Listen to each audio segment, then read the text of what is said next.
భగవద్గీత అధ్యాయం 3 శ్లోకం 8 శ్లోకం నియతం కురు కర్మత్వం కర్మ జ్యాయో హ్యకర్మణః శరీరయాత్రాపి చ తేన ప్రసిద్ధేద కర్మణః అనువాదం నీ కర్తవ్యమైన పనిని నిర్వర్తించు. కర్మ అకర్మ కంటే శ్రేష్టమైనది.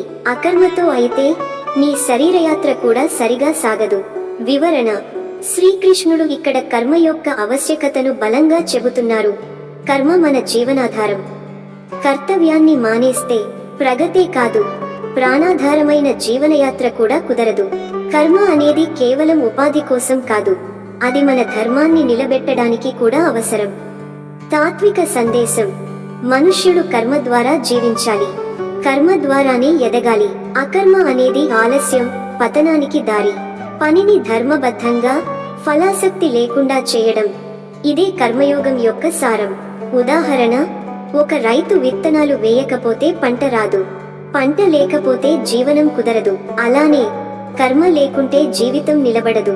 ఎండ్ నోట్: జీవితం కర్తవ్యాల ప్రవాహం, దాన్ని ఆపితే జీవితం ఆగిపోతుంది. ఓం శాంతి శాంతి శాంతి. కామెంట్లలో మీ అభిప్రాయాన్ని చెప్పండి, లైక్ చేయండి. ఈ తాత్విక సందేశాన్ని మీ మిత్రులతో షేర్ చేసుకోండి. తదుపరి శ్లోకానికి ఛానల్ సబ్స్క్రైబ్ చేయండి. ధన్యవాదములు. జై శ్రీకృష్ణ.